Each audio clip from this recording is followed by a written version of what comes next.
नमस्कार साथियों, मेरा नाम है अशोक पांडे और मेरे चैनल जीआईबी विद अशोक पे आपका स्वागत है। फ्रेंड्स, आज हम एएफएम में यूनिट 2 करेंगे जो कि है बेसिक अकाउंटिंग प्रोसीजर्स के बारे में। इसका पार्ट 1 है, 2-3 पार्टों में कवर करेंगे क्योंकि अगर आपको कॉन्सेप्ट को अच्छे से समझना है, खास करके इसमें हम ज़्यादा मेहनत अकाउंटिंग में करेंगे, तो अकाउंटिंग को थोड़ा गहराई से समझेंगे। इसलिए क्योंकि आपने पहले अगर अकाउंटिंग नहीं पढ़ी है तो सब कुछ नया है ना। ऐसे समझ लीजिए जैसे कोई भाषा आपको सिखानी हो। अगर आपको तमिल सीखनी है, तेलुगु सीखनी है, कन्नड़ सीखनी है, मलयालम सीखनी है, तो जब तक आपको पूरा अच्छे से नहीं आइडिया होगा तब तक आप वो भाषा नहीं बोल सकते।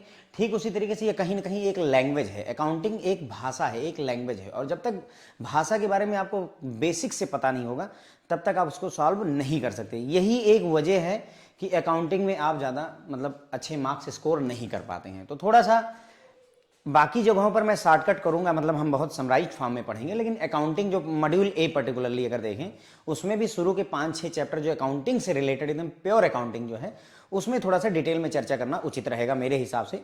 तो थोड़ा सा समय दें आप, जो है मैं चाहूँगा कि आप, वैसे तो आप लोगों के पास समय नहीं है क्योंकि जेआईबी में आप सोचते सभी लोग यही हैं कि कोशिश यही करनी है कि ना पढ़ना पड़े और पास हो जाए तो ठीक है। लेकिन अगर आप मान लीजिए कि स्थिति ऐसी बन गई है कि ना पढ़ के नहीं पास हो पा रहे हैं तो पढ़ लीजिए और पढ़ करके पास हो जाइए, ठीक है। हम यहाँ बात करेंगे अकाउंटिंग कॉन्सेप्ट क्या होता है, अकाउंटिंग कन्वेंशन क्या होता है, कास्ट कॉन्सेप्ट क्या है, मनी मेजरमेंट कॉन्सेप्ट क्या है, बिजनेस एंटिटी कॉन्सेप्ट क्या है, ठीक है। तो कास्ट अकाउंटिंग के बहुत सारे कॉन्सेप्ट हैं, उसमें से 3 कॉन्सेप्ट हम यहाँ पर आपको कवर करके देंगे, ठीक है। चलिए आगे बढ़ते हैं। तो अगर हम अकाउंटिंग कॉन्सेप्ट की अगर बात करें, थोड़ा सा समझते हुए चलिएगा, इंटरेस्टिंग टॉपिक है, इसमें कोई डाउट नहीं है। Accounting concept, an accountant while recording business transactions one has to follow certain rules known as accounting concept, ठीक है। तो अगर कोई अकाउंटेंट है वो बिजनेस ट्रांजेक्शन को नोट कर रहा है, रिकॉर्ड कर रहा है, रजिस्टर में मेंटेन कर रहा है, आप ही और हम भी लिखते हैं, अगर हिसाब किताब लिखते हैं इस महीने कितना खर्चा हुआ, हमने 7,000 रुपये जो है ग्रोसरी खरीदी, घर का सामान खरीदा, 6,000 रुपये बिजली का बिल भरा, हमने मोटरसाइकिल में 300 का पेट्रोल डलवाया, काइंड ऑफ दैट, ऐसा आप रजिस्टर बनाते हैं। तो ठीक उसी तरीके से जब अकाउंटेंट अपने बिजनेस ट्रांजेक्शन को नोट करता है तो उसे सर्टेन रूल्स को फॉलो करना पड़ता है। इसी रूल को ही अकाउंटिंग कॉन्सेप्ट कहा जाता है। इन्हीं रूल्स को ही हम क्या बोलते हैं, अकाउंटिंग कॉन्सेप्ट बोलते हैं।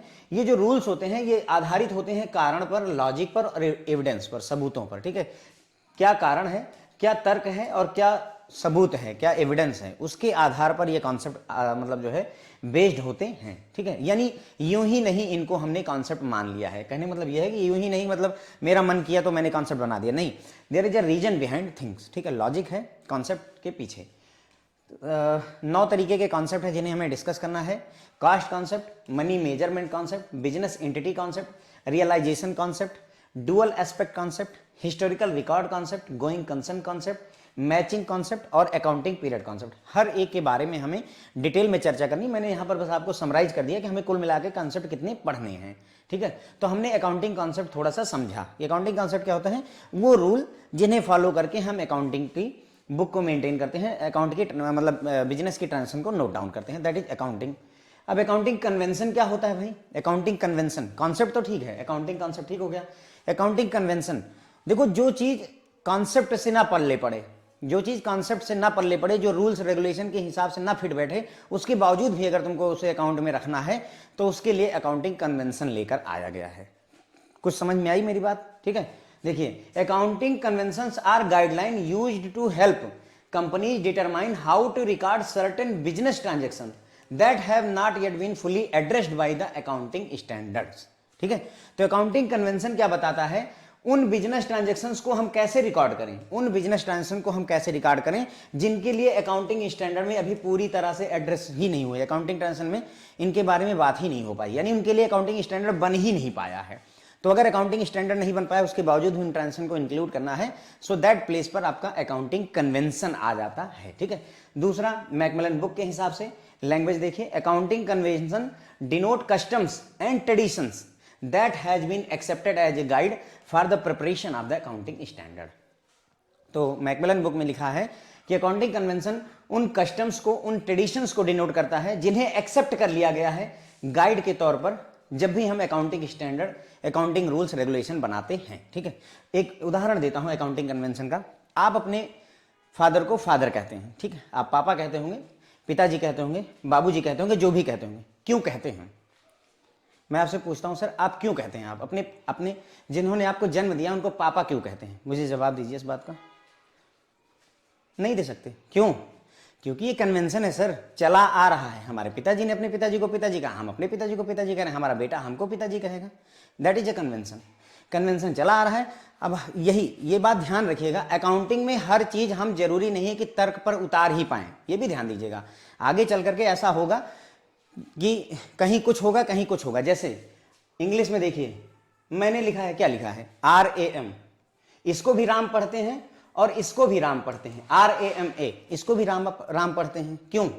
ठीक है सर, क्या ऐसे स्कूल लिखा जा सकता है? देखो, जब मैं छोटा था मुझसे कहा गया स्कूल लिखो, तो मैंने लिखा सर स्कूल। बाद में पता चला नहीं यार, स्कूल ऐसे नहीं होता सर, स्कूल ऐसे लिखते हैं। अरे ये क्या हो गया, गड़बड़ हुई ना। मतलब क्या हुआ सर, ये कन्वेंशन है, हमारे तर्क पर उतर नहीं पा रहा है, हम सेट नहीं कर पा रहे हैं, मजबूरी है हमारे सामने, हमने धीरे धीरे सीख लिया। ठीक है, हमने नॉलेज, KNOW है ना, नॉलेज में। उसके बाद में इसी तरीके से ऋतिक में HRI, ऋतिक में H साइलेंट है। क्यों साइलेंट है सर? हमें नहीं पता चल पाया क्यों साइलेंट है भाई, वो जिसने बनाया होगा उसने बना दिया हमारे लिए और हम फॉलो करते चले गए। तो मतलब कहने का ये हुआ कि कन्वेंशन, जो चीजें आपको लगता है कि साइंटिफिकली नहीं फिट हो पा रही सर, उनको हम मान लेते हैं कि चलो ये ऐसा चला आ रहा है, ऐसा ट्रेडिशन है, पिताजी को पिताजी कहते हैं यार, इसलिए एक्सेप्ट कर लिया। That is accounting convention. I believe आपको ये बात अब क्लियर हो गई होगी। कन्वेंशन ऑफ कंजर्वेटिज्म हो गया, कन्वेंशन ऑफ फुल डिस्क्लोजर होता है। 4 कन्वेंशन है friends, convention of conservatism, convention of full disclosure, convention of materiality और कन्वेंशन ऑफ कंसिस्टेंसी। ठीक है, ये कुल मिलाकर के 4 आपके कन्वेंशंस हो गए। ठीक है, तो आई बिलीव आपको अब समझ में आया होगा अकाउंटिंग कॉन्सेप्ट क्या होता है, अकाउंटिंग कन्वेंशन क्या होता है। देखिए, अब अगर मैं चाहता सर, तो मैं ये सब भी छोड़ देता ना, हम सीधे यहाँ आते, जो असलियत है यहाँ। ज्यादातर लोगों ने ये पढ़ाया है आपको, यहीं से सीधे शुरू करते हैं कि कास्ट कॉन्सेप्ट क्या होता है। लेकिन थोड़ा सा एक बैकग्राउंड देख लेना, 10 मिनट का टाइम दे देने में आपको थोड़ा सा चीजें अभी समझ में आ रही होंगी कि हाँ हो क्या रहा है एक्चुअली, क्यों हम पढ़ रहे हैं। ठीक है, तो अकाउंटिंग कॉन्सेप्ट में मैंने बताया कि जब भी आप बिजनेस की ट्रांजैक्शन को नोट डाउन करने के लिए जो सर्टेन रूल्स रेगुलेशन फॉलो करते हैं, उन्हीं रूल्स रेगुलेशन को हम अकाउंटिंग कॉन्सेप्ट कहते हैं। ये आधारित होते हैं रीजन पर, लॉजिक पर, एविडेंस पर आधारित होते हैं। 9 कॉन्सेप्ट हमारे सामने है, cost, money measurement, business entity, dual aspect, realisation, historical record, going concern, matching and accounting period concept. ये सारे कॉन्सेप्ट सबके बारे में हमें डिटेल में चर्चा करनी है, कोई चीज छूटेगी नहीं। ओके, फिर हमने देखा अकाउंटिंग कन्वेंशन क्या होता है। चलो कॉन्सेप्ट तो आपने रूल्स रेगुलेशन बता दिए, सर कन्वेंशन क्या होता है? कन्वेंशन वो कस्टम्स हैं, वो ट्रेडिशन है जो चले आ रहे हैं। जैसे हमने अपने पिताजी को पिताजी कहा, क्यों? क्योंकि हमें बताया गया भाई कि बाबू बोलो पापा, बाबू है ना, छोटे बच्चे क्या कहते हैं, बाबू पापा बोलो पापा। क्यों बोल रहे हो भाई कि पापा क्यों बोलो? उनको दुष्ट क्यों नहीं कह देते, पापा क्यों कह रहे हो? दुष्ट कहो कि बेटा बोलो दुष्ट, बोलो दुष्ट क्यों नहीं बोलते? क्योंकि कस्टम है सर, ट्रेडिशन चला आ रहा है। ठीक है, पापा को पापा ही बोलेंगे, दुष्ट या मित्र नहीं बोलेंगे। ठीक है, क्लियर हो जाता है। तो अकाउंटिंग कन्वेंशन जो है उन कस्टम्स, ट्रेडिशन को डिनोट करता है जिन्हें एक्सेप्ट कर लिया गया है गाइड के तौर पर। इन्हें हम गाइडेंस मानते हैं कि हाँ भाई हमको गाइड करेंगे कि हाँ क्या होना चाहिए। जब भी अकाउंटिंग स्टैंडर्ड बनाए जाएंगे उसके लिए गाइडेंस के तौर पर हम इसको अकाउंटिंग कन्वेंशन को गाइड के तौर पर एक्सेप्ट कर लेते हैं। 4 तरीके के आपके कन्वेंशन होते हैं, convention of conservatism, full disclosure, materiality और कंसिस्टेंसी। फिर आता है, ये देखिए, अकाउंटिंग कॉन्सेप्ट और कन्वेंशन दोनों एक साथ दिए गए हैं। ये क्या रिप्रेजेंट करता है? ये बताता है कि रिपोर्टिंग स्टेज पर कौन कौन से कॉन्सेप्ट आपके काम आते हैं और रिकॉर्डिंग स्टेज पे, ये रिकॉर्डिंग है, रिकॉर्ड करते समय, यानी कि जब बुक ऑफ अकाउंट में आप कोई एंट्री बना रहे हैं, जैसे 500 रुपए का पेट्रोल खर्चा किया, तो जब आप एंट्री कर रहे हैं 500 रुपए खर्चा किया, उस समय ये कॉन्सेप्ट यूज होते हैं। और जब आप किसी को रिपोर्ट देते हैं, किसी को बताते हैं कि हाँ कितना खर्चा हुआ, इस महीने कितना खर्चा हुआ, उस केस में हमें इन कॉन्सेप्ट की जरूरत पड़ती है, इन कन्वेंशन की जरूरत पड़ती है। कन्वेंशन को मैंने रेड मार्क कर दिया है ताकि आपको क्लियर रहे कि रिपोर्टिंग स्टेज पे ये कॉन्सेप्ट भी यूज होते हैं, प्लस ये 4 कन्वेंशन भी यूज हो जाते हैं। ठीक है, तो रिपोर्टिंग स्टेज पे cost concept, money measurement, business entity, realisation, dual aspect और हिस्टोरिकल रिकॉर्ड यूज होता है। और रिपोर्टिंग स्टेज पे ये आपका रिकॉर्ड करते समय, जब एंट्री रिकॉर्ड की जा रही है, रजिस्टर मेंटेन कर रहे हैं आप, है ना, रजिस्टर मेंटेन करते समय। और ये आपका है जब आप किसी को रिपोर्ट बना करके, कोई जो है रिपोर्ट बना करके, डेटा बना करके तैयार करके दे रहे हैं, वहां पर going concern concept, matching concept, account period concept, accounting period, फिर convention of conservatism, full disclosure, materiality और कंसिस्टेंसी। ये सारे आपके स्टेजेस के हिसाब से हो गए। मे बी इन एग्जामिनेशन अगर वो पूछ लेते हैं कि इनमें से कौन सा कॉन्सेप्ट रिपोर्टिंग स्टेज का नहीं है, वो क्या करेंगे, ये दे देंगे, ये दे देंगे, ये दे देंगे 3 और एक यहां से उठा लेंगे।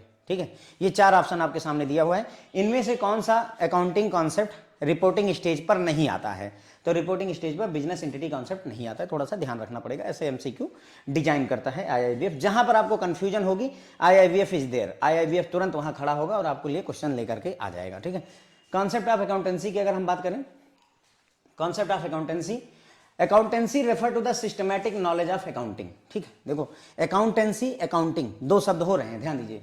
अकाउंटेंसी कहलाती है आपको अकाउंटिंग की सिस्टमैटिक नॉलेज अगर हो, अकाउंटिंग की सिस्टमैटिक नॉलेज अकाउंटेंसी कहलाती है। ठीक है, अकाउंटिंग की सिस्टमैटिक नॉलेज अकाउंटेंसी कहलाती है। Accountancy explains the method for of preparing the books of account and summarising and communicating accounting information. ठीक है, तो अकाउंटेंसी क्या एक्सप्लेन करती है, किस मेथड से हम बुक्स ऑफ अकाउंट को तैयार करेंगे, कैसे उसको समराइज करेंगे और कैसे उसको कम्युनिकेट करेंगे अकाउंट से रिलेटेड इंफॉर्मेशन को। ठीक है, तो हम कैसे बुक्स ऑफ अकाउंट, पहले अकाउंट बुक प्रिपेयर करेंगे, फिर उसको समराइज करेंगे, फिर उसको कम्युनिकेट करेंगे या रिपोर्ट करेंगे, जो भी करना होगा, ये चीजें अकाउंटेंसी में बताई जाती है। अकाउंटिंग इज ऑफन, अब देखिए हमने कहा था ना अकाउंटेंसी क्या है, अकाउंटेंसी अकाउंटिंग की नॉलेज है, systematic knowledge of accounting accountancy कहलाती है। तो अकाउंटिंग क्या है यहां देख लेते हैं। Accounting is often called the language of business through which a business house normally communicate with the outside world. Accounting business की एक भाषा है। क्या है, अकाउंटिंग एक भाषा है। अकाउंटिंग क्या है, एक लैंग्वेज है जिसके थ्रू, बिजनेस की एक भाषा है जिसके थ्रू बिजनेस बाहरी दुनिया से बातचीत करता है। ये क्या कह रहे हैं सर, बाहरी दुनिया से कैसे बात करता है, मतलब हमने कोई कंपनी है, उसने कितना प्रॉफिट या लॉस किया आपको पता है ना, तो बाहरी दुनिया क्या पता चला, प्रॉफिट और लॉस। लेकिन प्रॉफिट लॉस आया कहां से, प्रॉफिट एंड लॉस अकाउंट से। वो कैसे बना, वो अकाउंटिंग के थ्रू बना। ठीक है, तो बाहरी दुनिया से कैसे बात कर रही है अकाउंटिंग, हमने आपको दिखाया। तो अकाउंटिंग एक लैंग्वेज है, बिजनेस की लैंग्वेज है, जिसके थ्रू बिजनेस जो हाउस होते हैं, कंपनियां वगैरह होती हैं, वो बाहरी दुनिया से बातचीत करती हैं। In order to make this language intelligible and commonly understood by all, it is necessary that it is based on certain uniform scientifically laid down standard। तो कोई भी लैंग्वेज सामने वाले के समझ में आए, ठीक है, आसानी से समझ में आए, सामने वाला समझ पाए, इस चीज के लिए जरूरी है कि जो लैंग्वेज आपकी होनी चाहिए वो बेस्ड ऑन होनी चाहिए certain uniform scientifically laid down standard, यानी कि उसके लिए कोई ना कोई साइंटिफिक स्टैंडर्ड होना चाहिए। जैसे देखिए हम क्या करते हैं, आपको सिखाया गया होगा कि 2.3 में 3.4 को ऐड करना है, तो पॉइंट के नीचे पॉइंट रखिए और ऐड कर दिए। क्या कभी आपको यह सिखाया गया कि 23.4.5 में 26.4 ऐड करिए? क्या कभी ऐसी कोई चीज आपने सीखी है? दो बार पॉइंट कभी सीखा? नहीं सीखा सर। क्यों? क्योंकि भाई साइंटिफिकली लेड डाउन प्रिंसिपल है, वो कॉन्सेप्ट यही कहता ही है कि जब आपको डेसिमल में खेलना है तो इसी तरीके से खेला जा सकता है। डेसिमल कहीं भी लगा लो, लेकिन एक नंबर में दो जगह, तीन जगह डेसिमल का कोई कॉन्सेप्ट और फंडा ही नहीं है। तो साइंटिफिकली लेड डाउन प्रिंसिपल होते हैं। जैसे हम 3 में 2 जोड़ते हैं तो 5 ही आता है, चाहे इंडिया में जोड़ लो, चाहे एथेंस में जाकर के जोड़ लो, चाहे अमेरिका में जाकर के जोड़ लो, 3 में 2 ऐड करने पर 5 ही आएगा। क्यों? क्योंकि there is a scientifically laid down standard, ये सेट है। ठीक है, क्लियर हो जाती है। तो वही अकाउंटिंग में भी हो रहा है। And these standards are termed as accounting principle. इन स्टैंडर्ड को अकाउंटिंग के सिद्धांत कहा जाता है। इन स्टैंडर्ड को हम क्या बोलते हैं? अकाउंटिंग के सिद्धांत कहते हैं। ठीक है, तो हमने यहाँ कन्वेंशन देख लिया था। फिर मैंने आपको अकाउंटिंग कॉन्सेप्ट में बताया कि रिकॉर्डिंग स्टेज पर हमारे सर्टेन होते हैं और रिपोर्टिंग स्टेज पर सर्टेन होते हैं। तो चाहे कोई एक याद रख लो, कोई एक याद कर लो। ठीक है, हम लोग ऐसा करते हैं, रिपोर्टिंग स्टेज पर याद कर लेते हैं, जो बच जाएगा वो सारा का सारा रिकॉर्डिंग में आ जाएगा। ठीक है, ऐसे ध्यान रख लेना। देखो 4 तो कन्वेंशन हमारे हो गए, ये सारे के सारे रिपोर्टिंग में आ गए। तो हमें बस 3 याद रखने हैं, गोइंग कंसर्न, मैचिंग और अकाउंटिंग पीरियड कॉन्सेप्ट। 3 याद रख लो अगर, तो ये 3 रिपोर्टिंग के हैं, 4 कन्वेंशन, 3 ये हो गए और 4 कन्वेंशन आपके, टोटल 7 ऐसे हैं जो इसमें रिपोर्टिंग में आते हैं। जो बाकी बच गए वो सारे के सारे 7, देखिए है ना कितने, 1 2 3 4 5 6, बाकी के 6 जो है आपके रिकॉर्डिंग स्टेज पर आते हैं। ठीक है, गोइंग कंसर्न, मैचिंग और अकाउंटिंग पीरियड। देखिए गोइंग कंसर्न, मैचिंग और अकाउंटिंग, ये 3, ये लास्ट के 3 आपके उसमें आते हैं, बाकी के सारे इसमें आ जाते हैं। तो ये 3 ये हो गए, 7वां 8वां 9वां, और 4 ये हो गए, ठीक है, ध्यान रखिएगा। उसके बाद फिर हमने कॉन्सेप्ट ऑफ अकाउंटेंसी में आपको बताया कि accountancy systematic knowledge of accounting को अकाउंटेंसी कहा जाता है। अकाउंटेंसी हमें एक्सप्लेन करता है उस मेथड को जिसकी सहायता से हम अकाउंट की बुक ऑफ अकाउंट को प्रिपेयर कर सकते हैं, समराइज कर सकते हैं और रिपोर्टिंग वगैरह कर सकते हैं, कम्युनिकेट कर सकते हैं अकाउंटिंग से रिलेटेड इन्फॉर्मेशन को। अकाउंटिंग क्या होती है? अकाउंटिंग आपकी बिजनेस की लैंग्वेज होती है जिसकी सहायता से हम बिजनेस हाउस या जिसकी सहायता से बिजनेस हाउस, कंपनियां वगैरह बाहरी दुनिया से बातचीत करती हैं। उसमें मैंने आपको बताया कि बाहरी दुनिया प्रॉफिट और लॉस स्टेटमेंट देखती है, लेकिन प्रॉफिट और लॉस स्टेटमेंट कैसे बनता है? अकाउंटिंग की सहायता से बनता है। तो ये एक तरीके की भाषा होती है, ठीक है। किसी भी लैंग्वेज को आसानी से समझ में आए और एक जैसा मतलब निकले, उसके लिए जरूरी है कि वो किसी न किसी साइंटिफिकली बेस्ड स्टैंडर्ड पर आधारित होनी चाहिए, साइंटिफिक स्टैंडर्ड पर आधारित होनी चाहिए। जो ये साइंटिफिक स्टैंडर्ड्स हैं इन्हीं को अकाउंटिंग के सिद्धांत कहा जाता है, अकाउंटिंग प्रिंसिपल कहा जाता है, ठीक है। तो बस ये हो गई हमारी बातें यहाँ तक की। अब आता है अकाउंटिंग कॉन्सेप्ट। अकाउंटिंग कॉन्सेप्ट तो ये हम पहले भी देख चुके हैं। अकाउंटिंग कॉन्सेप्ट क्या होता है? जब भी अकाउंटेंट जो है बिजनेस ट्रांजेक्शन को रिकॉर्ड करता है तो उसे अकाउंटिंग कॉन्सेप्ट कहते हैं। An accountant while recording business transaction has to follow certain rules known as accounting concept. तो जब भी कोई अकाउंटेंट है जो बिजनेस ट्रांजेक्शन को अगर रिकॉर्ड कर रहा है तो उसको सर्टेन रूल्स रेगुलेशन फॉलो करते हैं। इन्हीं रूल्स रेगुलेशन को ही हम अकाउंटिंग कॉन्सेप्ट कह देते हैं।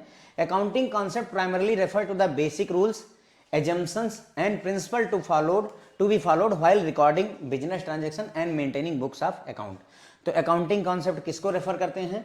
रेफर करते हैं बेसिक रूल्स एंड रेगुलेशन को, उन एजम्पशंस को, उन सिद्धांतों को जो फॉलो किए जाने चाहिए जब आप जो है बिजनेस की ट्रांजेक्शन को रिकॉर्ड कर रहे हैं या बुक्स ऑफ अकाउंट को आप मेंटेन कर रहे हैं। उस समय आपको इन रूल्स रेगुलेशन एजम्पशन सिद्धांतों को फॉलो करते रहना होता है, ठीक है। Following are the main accounting concept. कुछ अकाउंटिंग कॉन्सेप्ट हैं, वैसे तो 9 हैं, 9 में से 3 हम यहाँ डिस्कस करेंगे, बाकी के जो है 6 नेक्स्ट लेक्चर में डिस्कस करेंगे क्योंकि हम चर्चा डिटेल में कर रहे हैं। अब देखिए इसमें पहला कॉस्ट कॉन्सेप्ट है। सिंपल अगर कॉस्ट कॉन्सेप्ट कहा जाए तो समझिए कास्ट यानी मूल्य, किसी भी चीज का मूल्य क्या है। तो business transaction, every business transaction is recorded in the books of account at cost price. बस ये कह रहे हैं बिजनेस ट्रांजेक्शन को अगर आप अकाउंट की बुक में लिखेंगे, बुक्स ऑफ अकाउंट का क्या मतलब है भाई? एक डायरी ले लो, उस डायरी में ढेर सारे लोगों के अकाउंट बना लो। तुम मान लो तुम्हारे पास डायरी है, उसमें लिखा राम को उधार दिया, श्याम को उधार दिया, मोहन को उधार दिया, गणेश को उधार दिया, रमेश को उधार दिया, तो एक बुक बन गई तुम्हारी डायरी वही, और उसमें ढेर सारे अकाउंट लिखे हुए हैं, that is book of account, ठीक है। तो ये बार बार बुक्स ऑफ अकाउंट का मतलब यही समझना है कि एक डायरी है हमारे पास जिसमें बहुत से लोगों के अकाउंट हमने मेंटेन करे हुए हैं। तो हर एक ट्रांजेक्शन जो बिजनेस की होती है उसे बुक्स ऑफ अकाउंट में कास्ट प्राइस पर नोट किया जाता है, मार्केट प्राइस पर नहीं। ये बोलता है कॉस्ट कॉन्सेप्ट। कॉस्ट कॉन्सेप्ट क्या बोलता है? मतलब क्या कहने का इसका है, जैसे सोचो आपने मोबाइल खरीदा, या चलो मोबाइल छोड़ देते हैं, आपने सोना खरीदा 56,000 रुपए तोले के हिसाब से, 10 ग्राम आपने 56,000 रुपए खरीदा। आपने खरीदा, उधर महंगाई तुरंत ही लगी और खरीदने के एक दिन बाद ही पता चल रहा है कि ये 65,000 का हो गया है, मान लेते हैं, तुरंत ही 9,000 रुपए बढ़ गया। तो बुक ऑफ अकाउंट में हम सिर्फ इसको 65,000 पर डिनोट करेंगे, हम 56,000 पर जितने कास्ट में जितना दाम लगा करके खरीदा उस पर डिनोट करते हैं। इससे मतलब नहीं है कि मार्केट में वो कितने का चल रहा है, कोई मतलब नहीं है। ये होता है कॉस्ट कॉन्सेप्ट। यानी जब आप जो है अब अकाउंट मेंटेन करने आप बैठे तो उसमें ये हुआ कि सर हम मोबाइल 15,000 का खरीद के लाए थे, लेकिन अभी बेच रहे हैं, तो हमारा दोस्त कह रहा लाओ हम 22,000 का ले लेंगे। 15,000 का मोबाइल हमने खरीदा, 15 के का मतलब 15,000 हो गया, 22,000 का वो लेने को तैयार है सर, तो क्या करें, इसकी वैल्यू 22,000 हो गई है, तो सर क्या करें, 15,000 लिख दें कि 22,000 लिख दें मोबाइल की वैल्यू? नहीं सर, जो कास्ट प्राइस है वो लिखिए, दैट इज कॉस्ट कॉन्सेप्ट, ठीक है। मार्केट में कितने का भी ले जाए, 1 करोड़ की जमीन खरीदी हुई है, मौके पर उसकी कीमत जो है 10 करोड़ हो गई है, तो भी हम कितने में नोट करेंगे? उस जमीन को 1 करोड़ रुपए में ही डिनोट करेंगे, दैट इज कॉस्ट कॉन्सेप्ट। तो बिजनेस की हर एक ट्रांजेक्शन को अकाउंट में कास्ट प्राइस पर लिखा जाता है, मार्केट प्राइस को ध्यान नहीं दिया जाता है। All the monetary transactions are recorded at the historical cost.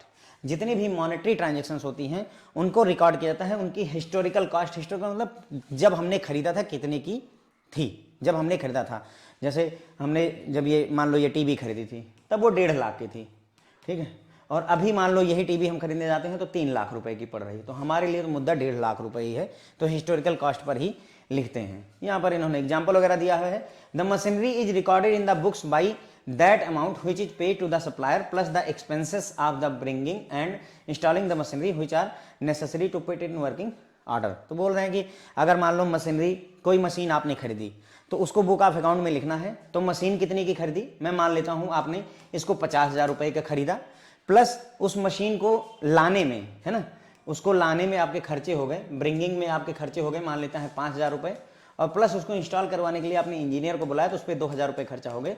तो कुल मिलाकर के आपके 57,000 रुपीज खर्चा हो गए।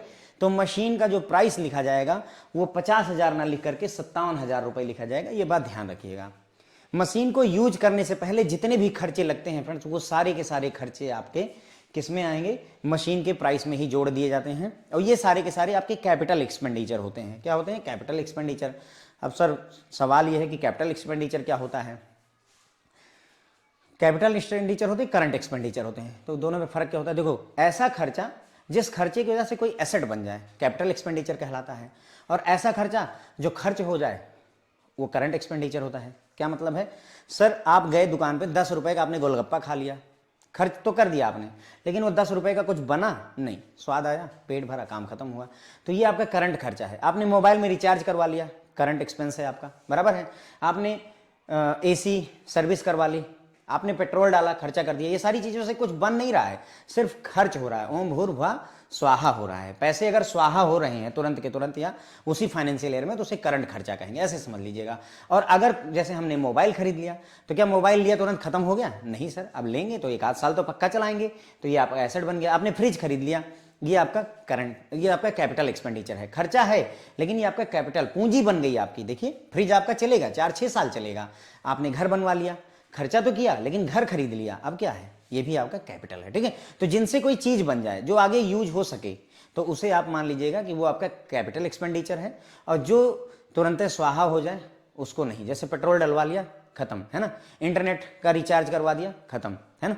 ये सारी चीजें आपका तुरंत की तुरंत अगर स्पॉन्टेनियसली तुरंत खत्म हो जाए, साल भर में खत्म हो जाए। जैसे रिचार्ज करवाया तो मोबाइल का रिचार्ज थोड़ी आज खत्म हो जाएगा भाई, महीने भर बात करोगे लेकिन उससे कुछ बनेगा नहीं। ये नहीं कि उसको रखे रहोगे, आज से 6 साल बाद काम आएगा, नहीं। अलमारी खरीद ली, हाँ 6 साल बाद काम आएगी, दैट इज ओके, ठीक है। तो ये हो गया कैपिटल एक्सपेंडिचर। तो ध्यान रखिएगा, जब हम आगे चल करके जर्नल की एंट्री वगैरह पढ़ेंगे, जर्नल और लेजर वगैरह पढ़ेंगे, तो वहां पर ये कई बार सीनरी आएगी, उसमें लिखा जाएगा कि मशीन बंदे ने 50,000 की खरीदी है, उसको जो है सप्लायर को 50,000 पे किया है, उसको लाने में उसके 5,000 रुपए खर्चा हो गए हैं, उसको इंस्टॉल करवाने के लिए इंजीनियर आया, उसने भी 2,000 रुपए लिए। तो अब एंट्री क्या की जाएगी? मशीन का दाम क्या रखा जाएगा? तो सर 57,000 रुपए रखेंगे, 50,000 वो, 5,000 ये, 55 और 2,000 रुपए इसके, ठीक है।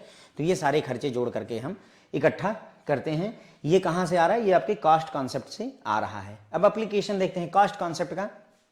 एप्लीकेशन हम कहां कहां पे कर सकते हैं? जो भी आपके फिक्स एसेट होते हैं उन्हें कॉस्ट ऑफ परचेज पर जो है रखा जाता है, ना कि मार्केट वैल्यू पर। फिक्स एसेट क्या होते हैं? ऐसे एसेट जो आपका काफी समय तक आपके चलते रहे, उन्हें हम फिक्स एसेट कह सकते हैं। जैसे आपकी मशीनरी हो गई, आपकी बिल्डिंगें हो गई, आपका फ्रिज हो गया, टीवी, वॉशिंग मशीन, ये सारी चीजें आपके फिक्स एसेट की कैटेगरी में आ जाती हैं। तो इनको जिस प्राइस पर परचेज किया उसी प्राइस पर हम उनकी एंट्री करेंगे, मार्केट वैल्यू पर एंट्री नहीं करते। मैंने आपको समझाया कि मोबाइल खरीदा, भले ही कल उसका दाम 22,000 हो गया, लेकिन फिर भी हम उसे 15,000 पर ही रखेंगे जिस प्राइस पर हमने खरीदा हुआ है। Every transaction is recorded with the present value and not any future value. जो भी ट्रांजेक्शन होगी वो प्रेजेंट वैल्यू से नोट की जाती है, फ्यूचर वैल्यू नहीं। जैसे 1,00,000 रुपए की अगर हम एफडी करवा दें तो आज से 1-2 साल बाद ये 1,10,000 रुपए हो जाएंगे। कितना? 1,10,000 रुपए हो जाएंगे। लेकिन हम नोट क्या करेंगे? 1,00,000 रुपए ही नोट करते हैं। मतलब हर एक ट्रांजेक्शन को उसकी प्रेजेंट वैल्यू, इस समय क्या मौके पर वैल्यू है, उसमें डिनोट करते हैं। फ्यूचर वैल्यू से हमें कोई लेना देना नहीं है। Unrealised gains are ignored. जो गेन हम नहीं पा सके उसको हम इग्नोर मार देते हैं, ठीक है। ऐसा गेन जो रियलाइज नहीं हो पाया, जैसे हमने कोई चीज 100 रुपए की है और उसको हमने 120 रुपए का बेचा, लेकिन अभी 20 रुपए हमको मिल नहीं पाए, 120 रुपए में मिले नहीं है, उधार पर है, तो ये ऐसा गेन है जो अनरियलाइज्ड है, हमें मिला नहीं है अभी तक। तो ऐसे गेन को हम इग्नोर कर देते हैं, अनरियलाइज्ड गेन को हम इग्नोर कर देते हैं। An item that has no cost is not taken in the book of account, ठीक है। तो अगर जो है कोई चीज जिसके कोई प्राइस नहीं है उसको बुक ऑफ अकाउंट में नहीं ले जाते हैं। जैसे जो मालिक है जिसने बिजनेस चलाया हुआ है उसकी सेहत खराब है, तो सेहत खराब है, उसका क्या कॉस्ट है? हम क्या कोई कॉस्ट लगा सकते हैं कि सेहत खराब होने से क्या हो रहा है? बिजनेस पर असर पड़ेगा, डेफिनेटली पड़ेगा, लेकिन हम उसको कोई दाम में नहीं मूल्यांकन कर सकते। तो ऐसे में उसको हम बुक ऑफ अकाउंट में नहीं लिखेंगे कि जो है मालिक की तबीयत खराब, दैट्स वाई 10,000 रुपए, नहीं, ऐसा नहीं करते हैं, ठीक है। तो एप्लीकेशन में ये थोड़ा ध्यान रखिएगा, इनसे क्वेश्चन बनते हैं। जैसे आपसे पूछ लेगा कि unrealised gains are ignored, this is done as per which concept, money measurement concept, going concern concept, ऐसे करके आपसे पूछ लेगा, तो ध्यान रखिएगा। अनरियलाइज्ड गेन जो है कास्ट कॉन्सेप्ट पर आधारित होता है। फिक्स एसेट को हम जो है कास्ट प्राइस पर लेते हैं, ये भी कास्ट कॉन्सेप्ट है। हर एक ट्रांजेक्शन को प्रेजेंट वैल्यू पर डिनोट करते, ये भी कास्ट कॉन्सेप्ट है। अगर किसी की कोई कास्ट नहीं है तो उसे बुक में नहीं लिखते हैं, ये भी कास्ट कॉन्सेप्ट पर आधारित है। थोड़ा सा इसमें हम और डिटेल में चर्चा करेंगे, जो भी और चीज़ें फ्रेंड्स इसमें काम की थी मैंने उसको भी रखा हुआ है। द रिसोर्सेस जैसे लैंड हो गया, बिल्डिंग हो गई, मशीनरी हो गई, प्रॉपर्टी के अधिकार हो गए, that business owns are called asset. ठीक है, तो जो भी रिसोर्सेस को बिजनेस ओनरशिप रखता है, मालिकाना हक रखता है, उन्हें हम एसेट कहते हैं। एसेट के उदाहरण में आपके सामने बहुत सारे हैं, जमीन हो गई, बिल्डिंग हो गई, मशीन हो गई, प्रॉपर्टी के अधिकार हो गए, ये सारी चीजें आपकी एसेट होती है। The monetary value that are assigned to assets are derived from the cost concept. ठीक है, तो एसेट को जो हम मॉनेटरी वैल्यू देते हैं वो कौन से कॉन्सेप्ट से आती है? कास्ट कॉन्सेप्ट से ही निकल करके आती है। एसेट को हम मॉनेटरी वैल्यू की, ये एसेट हमारी मशीनरी 55 लाख की पड़ी, तो कहाँ से आई है? कॉन्सेप्ट, कास्ट कॉन्सेप्ट से। क्यों? क्योंकि बोलता है कि हर एक चीज को कास्ट प्राइस पर हमें डिनोट करना होता है, कास्ट कॉन्सेप्ट ये बोलता है। This concept state that an asset is worth the price paid for or the cost incur to acquire it. यानी कि कास्ट कॉन्सेप्ट बोलता है कि कोई भी एसेट की वर्थ क्या होती है, किसी भी एसेट की वर्थ होती है उसके लिए जो प्राइस आपने पे किया है। कितने में आपने मोबाइल खरीदा तो कितने में खरीदा? 15,000 में खरीदा, या उसको अपने पास लाने में, एक्वायर करने में कितना खर्चा हो गया, है ना? मोबाइल खरीदा 15,000 रुपए, तो हमने प्राइस कितना पे किया? 15,000 रुपए, तो हमारे एसेट की वर्थ कितनी है? 15,000 रुपए। मशीनरी के लिए कितना कास्ट इनकर हुई है? सर 50,000 रुपए तो खरीदने में लग गए, 5,000 रुपए जो है लाने में लग गए, 2,000 इंस्टॉलेशन में लग गए, तो उसको एक्वायर करने में कुल कितना खर्चा हो गया? इसी से ही हमारी एसेट की कॉस्ट निकल करके आती है। Thus assets are recorded at their original purchase price and this cost is the basis for subsequent accounting for the asset. ठीक है, तो जो भी एसेट हैं उनकी जो कास्ट होती है फ्रेंड्स, वो उनकी ओरिजिनल प्राइस पर ही रिकॉर्ड की जाती है। एसेट को उनके ओरिजिनल परचेज प्राइस, जितने दाम में असलियत में हमने खरीदा है उसी दाम को हम यहाँ पर रिकॉर्ड करते हैं। और जैसे मान लो हमने 15,000 का मोबाइल खरीदा, तो यही 15,000 हम वहाँ पर ओरिजिनल परचेज प्राइस को ही बुक ऑफ अकाउंट में लेंगे, और आगे की जितनी भी अकाउंटिंग होगी इसी 15,000 वाले प्राइस पर ही होती है, इसी 15,000 वाले प्राइस पर ही होती है। ठीक है, अब आगे है, the assets shown on the financial statement do not necessarily indicate there present market worth. अब इन्होंने बोला कि भाई जो एसेट आपको दिखाया जा रहा है आपके फाइनेंशियल स्टेटमेंट में, वो जरूरी है कि उसकी प्रेजेंट मार्केट वर्थ को दिखाए या मार्केट वैल्यू को दिखाए। जैसे कि 15,000 का मोबाइल जब लिया था तब लिया था, अभी हो सकता है वो 6,000 का हो, या हो सकता है वो 20,000 का हो, तो उसकी मतलब मार्केट वैल्यू, प्रेजेंट वैल्यू को वो नहीं दिखाता। फाइनेंशियल स्टेटमेंट में जो डेटा होता है वो हिस्टोरिकल डेटा हो, जितने में तुमने सामान खरीदा था वो डेटा वहां पर होता है। This is contrary to what is often believe by the uninformed person regarding reading the statement और रिपोर्ट। तो ये बोल रहे हैं कि ये कंट्ररी है, ये जस्ट उल्टा है। किसके बारे में? ऐसा व्यक्ति जिसको इस बारे में इंफॉर्मेशन ना हो, अगर वो स्टेटमेंट या रिपोर्ट को रीड कर रहा है तो उसको क्या लगता है कि हम अगर स्टेटमेंट या अकाउंट स्टेटमेंट रीड कर रहे हैं तो हमें लगता है कि हम उसकी प्रेजेंट मार्केट वर्थ जान रहे हैं। समझिए इस बात को क्या कहना चाह रहा है। जैसे हमने कोई जमीन खरीदी 1 लाख रुपए की, ठीक है, हमने एक मशीनरी खरीदी 20 लाख रुपए की, तो कुल मिलाकर के हमने कितना खर्चा किया? 21 लाख रुपए। कितना खर्चा किया? 21 लाख रुपए। अब हम यही 21 लाख रुपए ही अपने उसमें अकाउंट स्टेटमेंट में दिखाएंगे कि हमने 21 लाख खर्चा किया हुआ है, क्योंकि हम परचेज प्राइस पर लिखते हैं। लेकिन असलियत में हो सकता है ये जमीन 1 लाख की नहीं, अब 12 लाख की हो गई है।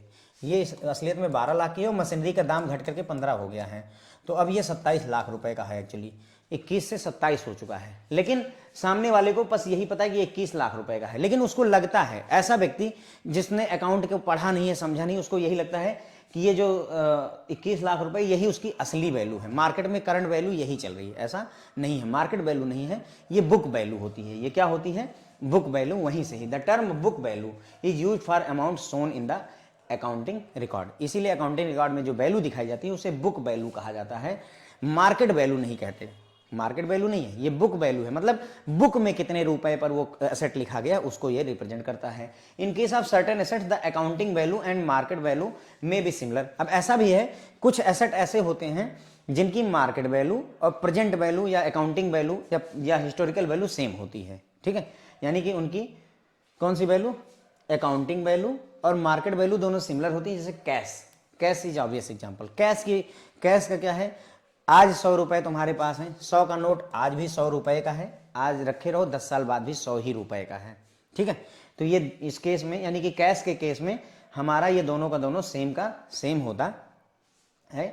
इसमें अकाउंटिंग वैल्यू यानी कि जो हमारी बुक वैल्यू है वो और मार्केट वैल्यू दोनों सेम होती है।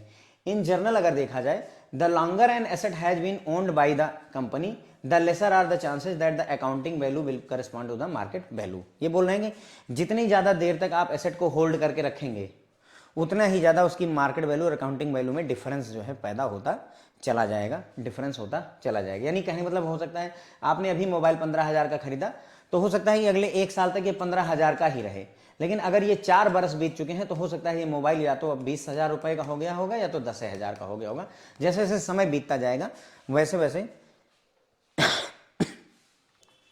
जैसे जैसे समय बीतता जाएगा वैसे वैसे इनकी जो है मार्केट वैल्यू और इसमें डिफरेंस आता जाएगा, मार्केट वैल्यू और अकाउंट वैल्यू में। The main argument is that cost concept meets all 3 basic criteria. Cost concept 3 basic criteria relevance, objectivity और फिजिबिलिटी को मीट करता है। कास्ट कॉन्सेप्ट 3 बेसिक क्राइटेरिया होता है, रिलेवेंस, ऑब्जेक्टिविटी और फिजिबिलिटी, इनको मीट करता है। याद रखिएगा, तीनों के तीनों आपसे पूछे जा सकते हैं, एग्जाम में आपसे क्वेश्चन आ सकता है। ठीक है, तो काफ़ी डिटेल में हमने चर्चा की यहाँ पर।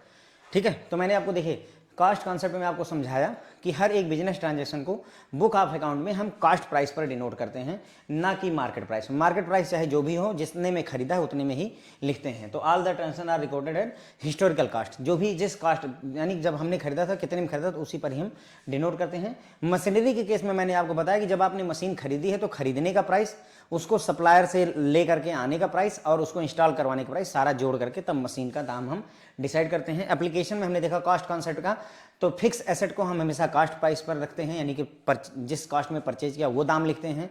हर एक ट्रांजैक्शन जो है आपकी प्रेजेंट वैल्यू पर रिकॉर्ड की जाती है, ना कि फ्यूचर वैल्यू पर रिकॉर्ड की जाती है। अनरियलाइज्ड गेन को हम इग्नोर करते हैं। अगर किसी आइटम की कॉस्ट नहीं है, किसी गुड्स की कॉस्ट नहीं है, तो उसको अकाउंट में हम नहीं लिखते हैं। फिर हमने देखा कि रिसोर्सेस जो भी आपके लैंड, बिल्डिंग, अब ये मैंने क्यों पढ़ा है, एसेट की डेफिनेशन इसलिए पढ़ा दी क्योंकि आगे चल करके एसेट लायबिलिटी में हमें खेलना ही है, तो एसेट पता होना चाहिए। तो रिसोर्सेज से लैंड हो गया, बिल्डिंग, मशीनरी, प्रॉपर्टी राइट्स, जिसको भी बिजनेस ओनरशिप रखता है उसे एसेट कहते हैं। मॉनेटरी वैल्यू जो है एसेट्स को जो दी जाती है वो कास्ट कॉन्सेप्ट के आधार पर ही दी जाती है।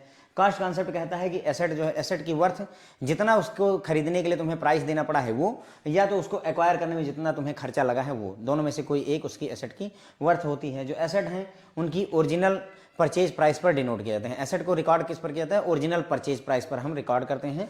और जितने भी सब्सिक्वेंट अकाउंटिंग यानी जितने ओरिजिनल, अगर हमने मोबाइल 15,000 का खरीदा तो 15,000 हम डिनोट करेंगे, और बाकी जितनी भी अकाउंटिंग आगे की होगी उसमें वही 15,000 रुपए का दाम ही हम लेकर के चलते हैं। एसेट जो है फाइनेंशियल स्टेटमेंट में जो आपको, यानी कि आपकी बैलेंस शीट हो गई या फिर आपका प्रॉफिट लॉस अकाउंट हो गया, इसमें जो आपके एसेट दिखाए जाते हैं वो आपके प्रेजेंट मार्केट वर्थ को नहीं रिप्रेजेंट करते। ठीक है, do not represent, do not necessarily, है ना, प्रेजेंट वैल्यू को नहीं दिखाते। वो किस वैल्यू दिखाते हैं, जिस वैल्यू में उन एसेट्स को खरीदा गया था।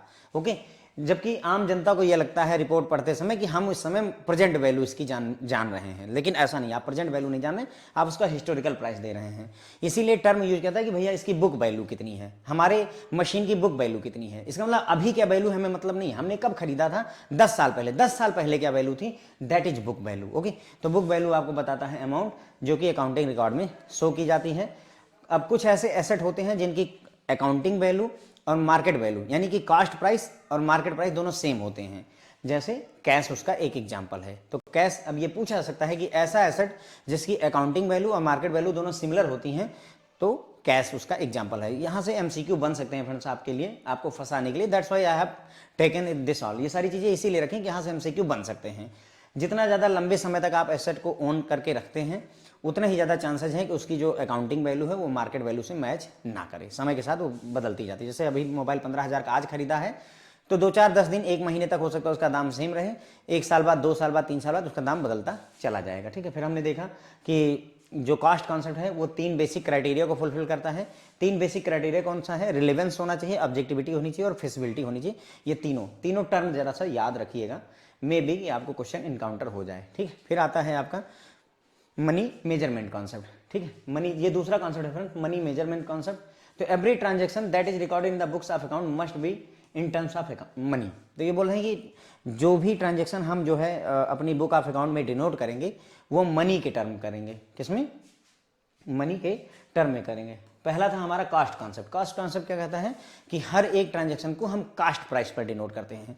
ठीक उसी तरीके से अगर आपको मनी मेजरमेंट कॉन्सेप्ट कहा जाए तो हर चीज को काहे में मेजर करिएगा, मनी में मेजर करिएगा। ये क्या बोलता है कि हर चीज को काहे में मेजर करेंगे, मनी में मेजर करेंगे। अगर नहीं कर सकते तो भी प्रयास करेंगे, अगर नहीं कर सकते तो छोड़ देंगे। फिर अगर मान लो ना ही कर सकते हैं, जैसे जो आपके मालिक हैं उनकी हेल्थ नहीं ठीक है, इसको मेजर नहीं कर सकते अगर मनी में, तो छोड़ दीजिए, हम अकाउंट में लिख ही नहीं सकते। भले ही मैनेजर का रहना बहुत जरूरी है, लेकिन उसके बावजूद भी हम उसे इग्नोर कर सकते हैं। ठीक है, तो इसलिए जरूरी है कि जो भी ट्रांजैक्शन आप अकाउंट बुक ऑफ अकाउंट में लिखेंगे वो किसमें, मनी के टर्म में लिखेंगे। किसमें मेजर करेंगे, मनी के टर्म में। All the transactions are converted into common form which is money. ठीक है, हर एक ट्रांजैक्शन को हम एक कॉमन फॉर्म में बदलते हैं जिसे मनी कहा जाता है।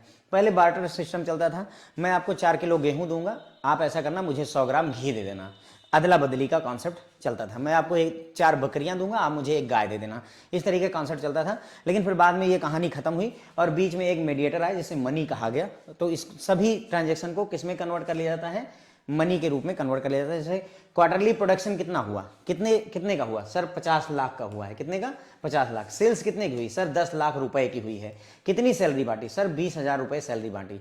सब चीज को हमने क्या किया, हर चीज को हमने रुपए के, मनी के टर्म में मेजर कर लिया।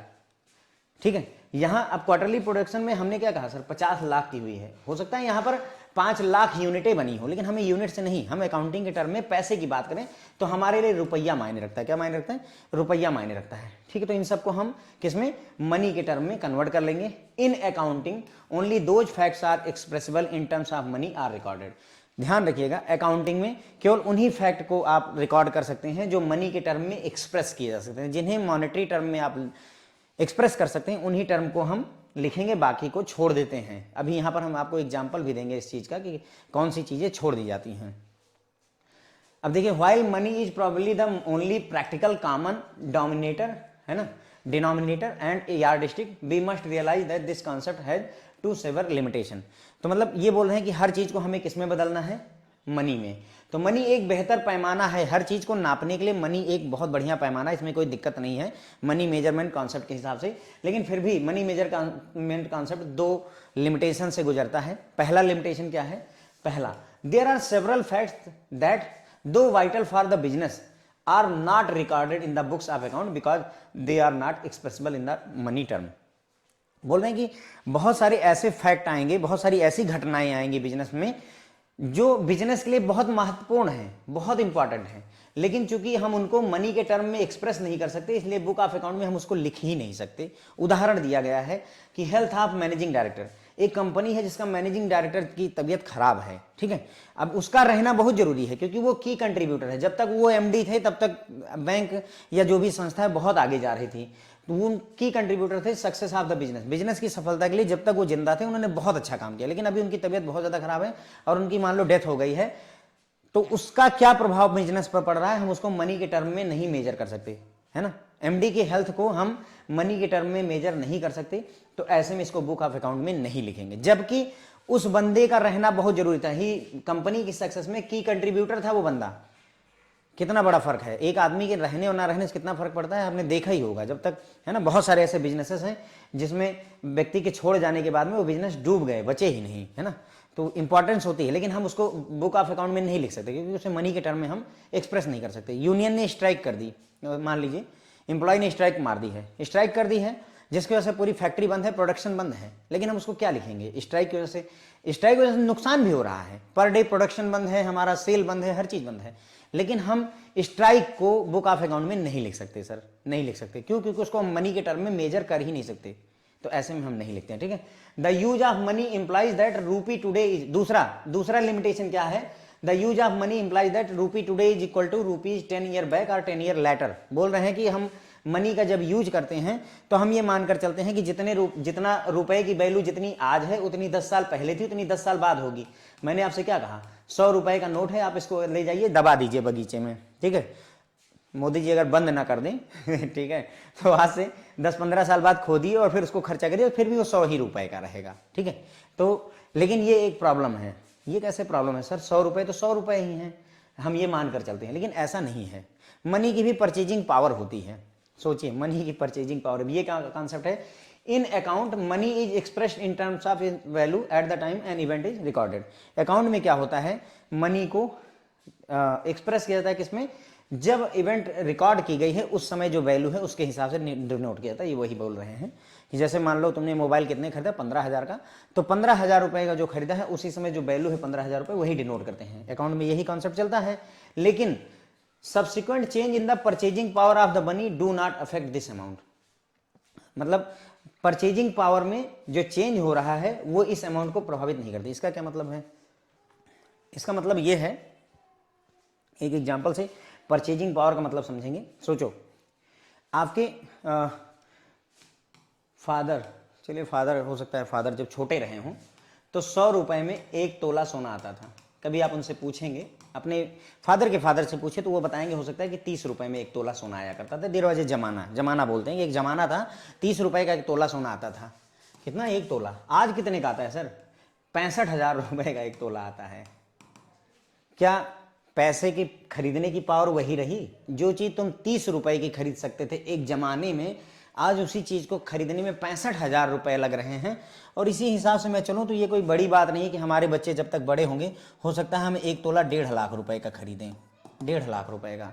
तो क्या पैसे की ताकत उतनी ही रही? मैं ऐसा करता हूँ 65,000 रुपए ले जा करके घर में दबा देता हूँ और मेरे बच्चे जब उसे खोदेंगे तो जा करके 1 तोला सोना खरीद पाएंगे? नहीं।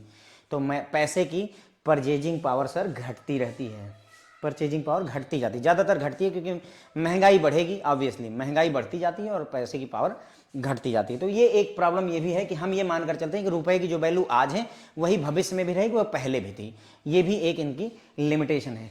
ये किस कॉन्सेप्ट की, मनी मेजरमेंट कॉन्सेप्ट की हमने यहाँ पर बात की, ठीक है। अब इसका एप्लीकेशन मनी मेजरमेंट कॉन्सेप्ट को कहाँ यूज कर सकते हैं, तो मैंने एक पहले ही बता दिया कि प्रोपराइटर यानी जिसने बिजनेस बनाया है या मैनेजर जिसकी हेल्थ जो है खराब है, भले ही उसका अच्छा खासा प्रभाव बिजनेस पर पड़ रहा है लेकिन उसको हम बुक ऑफ अकाउंट में नहीं लिखते हैं क्योंकि इसे हम मॉनेटरी टर्म में मेजर नहीं कर सकते। We do not include any inflation और deflation in the value of any asset. किसी एसेट की वैल्यू में हम इन्फ्लेशन और डिफ्लेशन को शामिल नहीं करते हैं हम, क्योंकि मनी के टर्म में मेजर करना है तो इन्फ्लेशन और डिफ्लेशन को नहीं लेंगे। All accounting transactions are recorded in quantitative terms for easy comparison to perform of performance between the firm. देखिए हर एक अकाउंटिंग ट्रांजेक्शन को हम क्या करते हैं, क्वांटिटेटिव टर्म में डिनोट करते हैं ताकि आसानी से कंपेयर कर सकें दो फर्म का, अगर हमें जो है कंपेरिजन करना हो तो आसानी से हम कर सकें। तो ये सर्टेन मनी मेजरमेंट कॉन्सेप्ट का होता है। जैसे एक कंपनी का 500 करोड़ रुपए का प्रॉफिट है, दूसरे का 200 करोड़ रुपए का प्रॉफिट है, तो बड़े आराम से हमें पता चल रहा है कि हाँ कौन सी कंपनी अच्छा कर रही है, कौन सी कंपनी बुरा कर रही है। तो ये किसकी वजह से 500 करोड़ 200 करोड़ कहाँ से है? मनी मेजरमेंट कॉन्सेप्ट है कि हर चीज को मनी के टर्म में ही डिनोट करके हमें रखना है। तो आई बिलीव क्लियर हुआ होगा, ठीक है। तो मनी मेजरमेंट कॉन्सेप्ट क्या कहता है, हर एक ट्रांजेक्शन को बुक ऑफ अकाउंट में आप लिखिए लेकिन सिर्फ पैसे के टर्म में लिखिए, ठीक है। हर एक ट्रांजेक्शन को कन्वर्ट करिए किसमें, कॉमन फॉर्म में, जिसे मनी कहा गया है।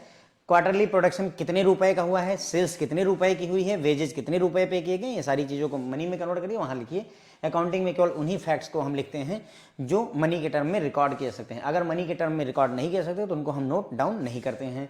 कॉमन डिनोमिनेटर के या मतलब पैमाने के तौर पर हमारे पास मनी एक बढ़िया विकल्प है, लेकिन इसमें फिर भी मनी मेजरमेंट कॉन्सेप्ट दो लिमिटेशन से गुजरता है। पहला, कई सारे ऐसे फैक्टर हैं जो बिजनेस के लिए जरूरी है लेकिन उनको बुक ऑफ अकाउंट में इसलिए नहीं लिखते क्योंकि वो आपका मनी के टर्म में एक्सप्रेस नहीं हो सकते, जैसे आपके मैनेजर की हेल्थ हो गई, ठीक है। दूसरा, मनी का यूज अगर आप करते हैं तो ये सोचकर चलते हैं कि मनी की वैल्यू आज जितनी ही आज से 10 साल बाद और 10 साल पहले उतनी ही रहेगी, जबकि ऐसा नहीं है। मनी की परचेजिंग पावर घटती और बढ़ती है।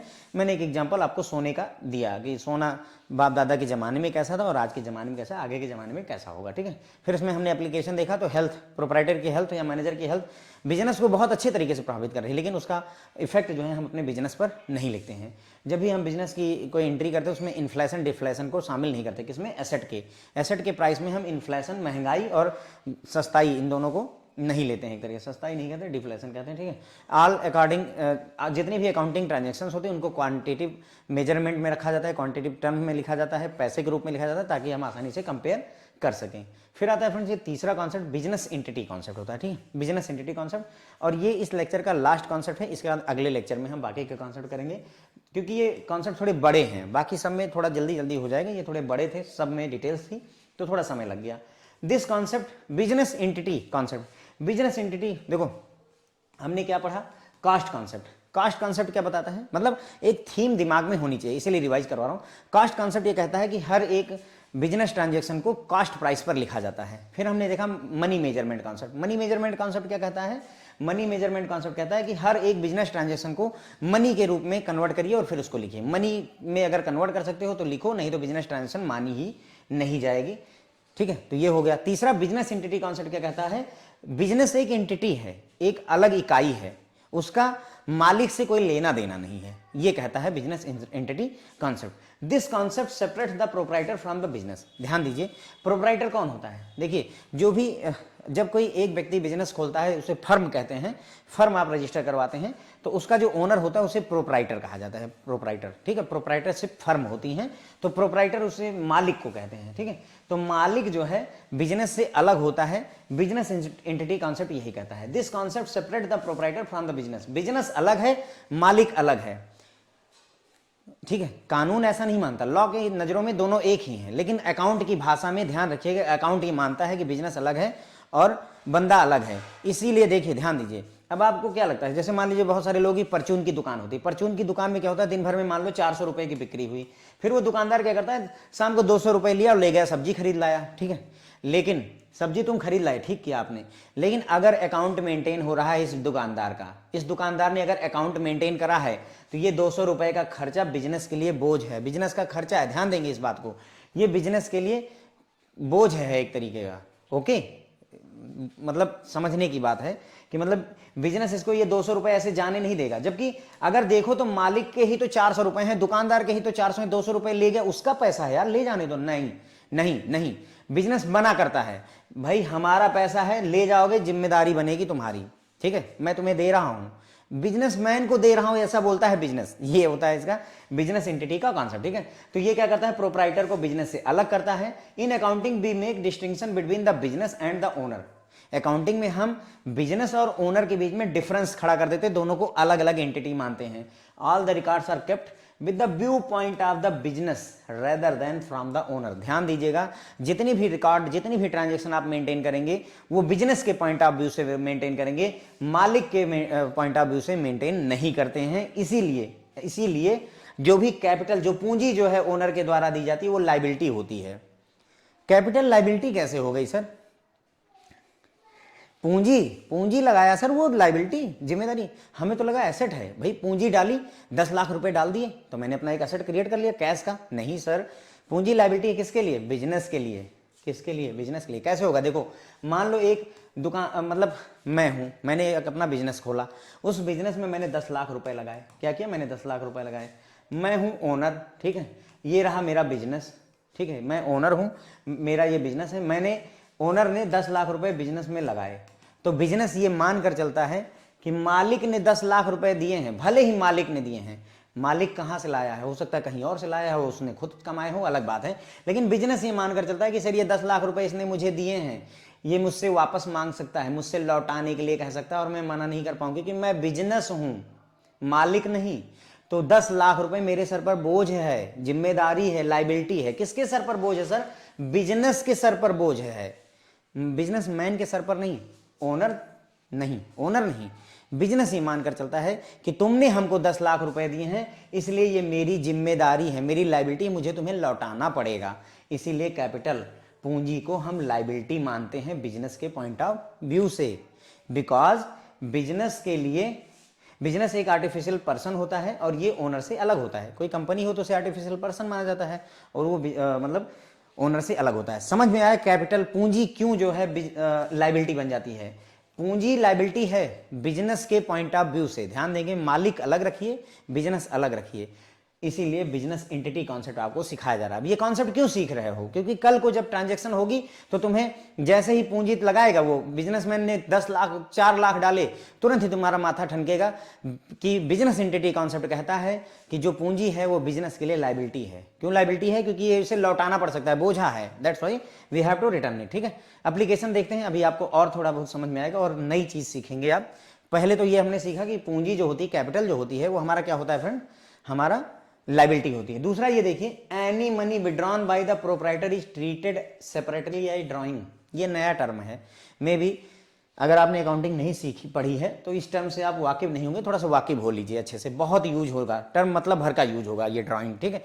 तो क्या कह रहा है कि अगर प्रोप्राइटर ने कोई भी पैसा विड्रॉ कर लिया, ठीक है, तो उसे अलग से ड्राइंग के तौर पर ट्रीट किया जाता है। क्या हो रहा है, जो मैंने आपको समझाया था कि एक दुकानदार ने 4,000 रुपये दिन भर में कमाए, गोलगप्पे वाले ने दिन भर में 4,000 रुपये गोलगप्पे बेचे।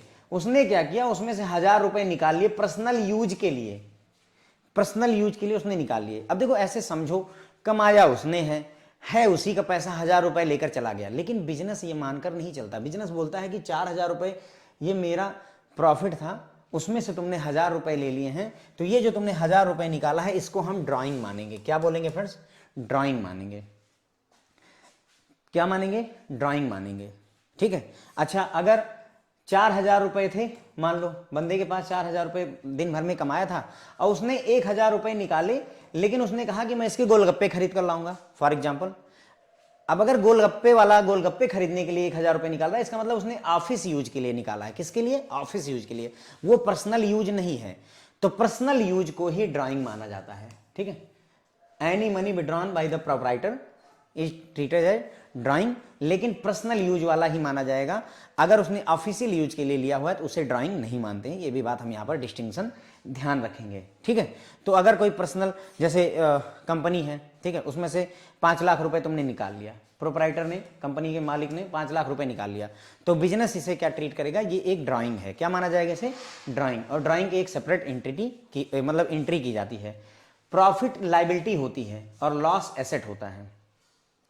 जो भी प्रॉफिट कमाएगा बिजनेस वो उसकी लाइबिलिटी है, अच्छा, और जो लॉस है वो एसेट है। क्यों, देखो प्रॉफिट लाइबिलिटी होती है, देखिए समझिए, here is the businessman, businessman यहाँ पर है और मैं मान लेता हूँ यहाँ पर बिजनेस है। अब बिजनेस ने मान लो 1 लाख रुपए का प्रॉफिट कमाया एक साल में, मान लेते हैं 1 लाख रुपए का प्रॉफिट कमाया, तो ये प्रॉफिट कौन लेगा, ये फायदा कौन ले जाएगा, ये फायदा बिजनेसमैन अपने पास ले जाएगा। क्योंकि प्रॉफिट, हमने बिजनेस क्यों किया है, प्रॉफिट कमाने के लिए किया हुआ है, और मुझे प्रॉफिट होगा तो मैं उठा करके बाहर ले जाऊंगा, तो बिजनेसमैन उठा करके ले जाएगा।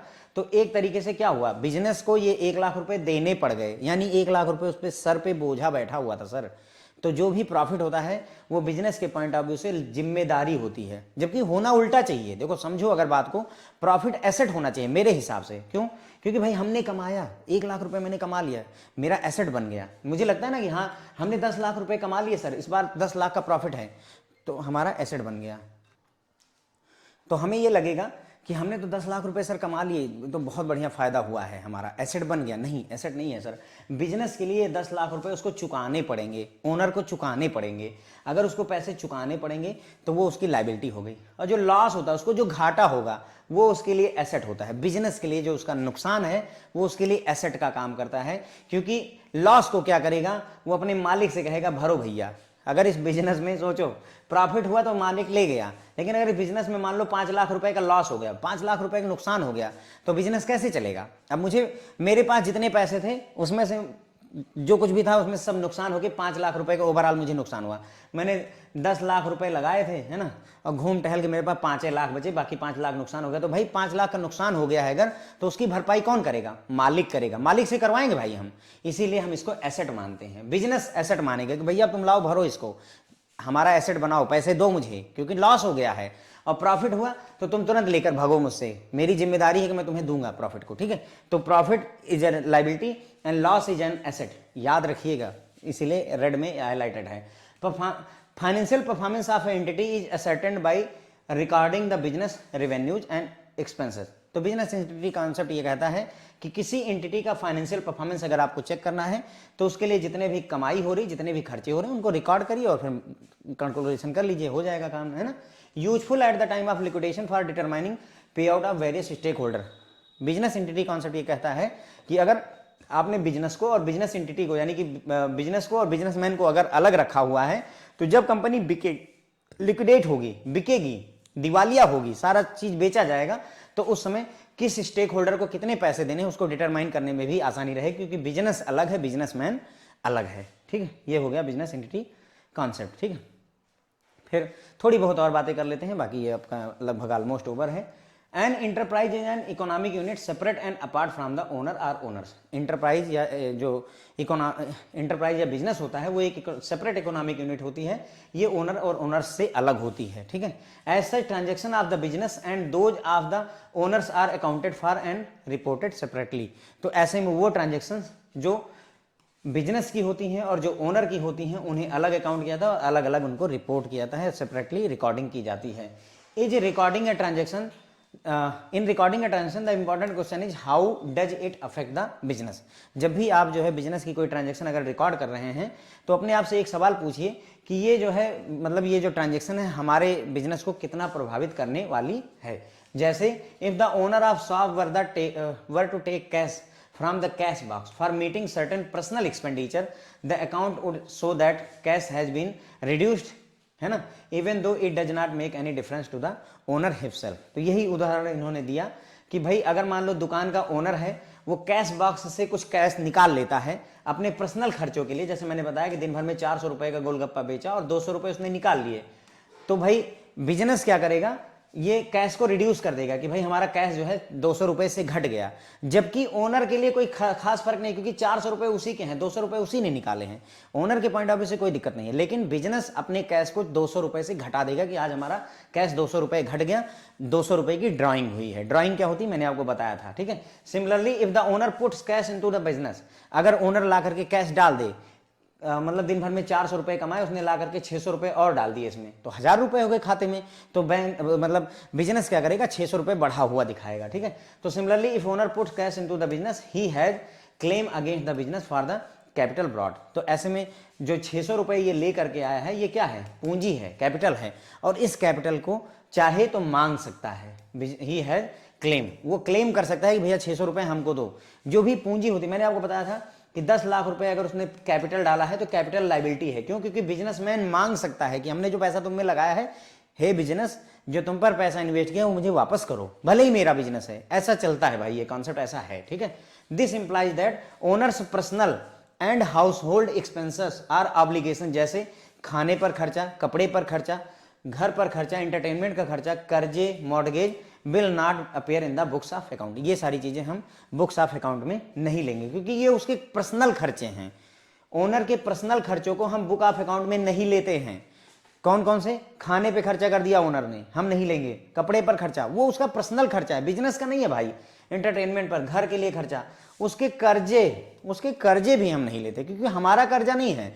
बिजनेस के लिए लोन लिया, हम उसको अकाउंट करेंगे, लिखेंगे, लेकिन अपने लिए लोन लिया है, खर्चा करो, तुम्हारी मर्जी, हमें मतलब नहीं है। ये सारी चीजें बिजनेस के अकाउंट में अपेयर नहीं होंगी। मेरे ख्याल से आपको बातें काफी हद तक क्लियर हुई होंगी कि मैं कहना क्या चाहता हूं, ठीक है।